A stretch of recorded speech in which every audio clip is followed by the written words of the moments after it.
ഇന്ത്യയിൽ Ebola case report ചെയ്തിട്ടില്ലെന്ന് കേന്ദ്ര ആരോഗ്യ മന്ത്രാലയം സ്ഥിരീകരിച്ചു.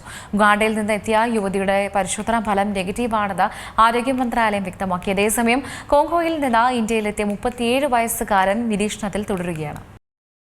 രാജ്യത്ത് ഇതുവരെ എബോള വൈറസ് കേസുകൾ റിപ്പോർട്ട് ചെയ്തിട്ടില്ലെന്ന് കേന്ദ്ര സർക്കാർ. ഉന്നത ഉദ്യോഗസ്ഥരുമായി നടത്തിയ യോഗത്തിലാണ് എബോള കേസുകൾ റിപ്പോർട്ട് ചെയ്തിട്ടില്ലെന്ന് കേന്ദ്ര ആരോഗ്യമന്ത്രി അറിയിച്ചത്. വിമാനത്താവളങ്ങൾ, തുറമുഖങ്ങൾ, അതിർത്തി സ്ഥലങ്ങൾ തുടങ്ങിയ രാജ്യത്തെ എല്ലാ പ്രവേശന കവാടങ്ങളിലും പരിശോധന നടത്താൻ നിർദ്ദേശം നൽകി. എബോള കേസുകളുടെ പശ്ചാത്തലത്തിൽ നിരീക്ഷണവും പരിശോധനയും ശക്തമാക്കിയിട്ടുണ്ട്. ഇന്ത്യൻ കൌൺസിൽ ഓഫ് മെഡിക്കൽ റിസർച്ചിനും നാഷണൽ സെന്റർ ഫോർ ഡിസീസ് കൺട്രോളിനും നിർദ്ദേശം നൽകി.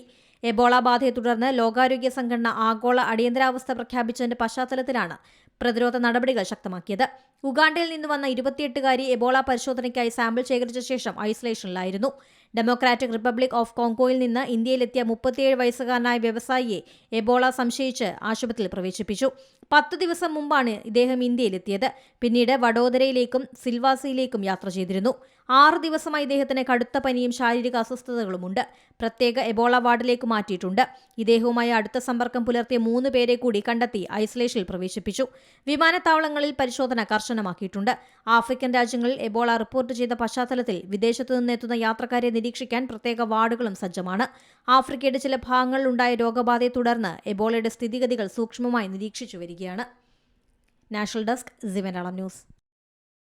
ഏറ്റവും പുതിയ വാർത്തകളും വിശേഷങ്ങളും വിരൽത്തുമ്പിലറിയാൻ സി മലയാളം ന്യൂസ് എല്ലാ ഡിജിറ്റൽ പ്ലാറ്റ്ഫോമുകളിലും ലഭ്യം.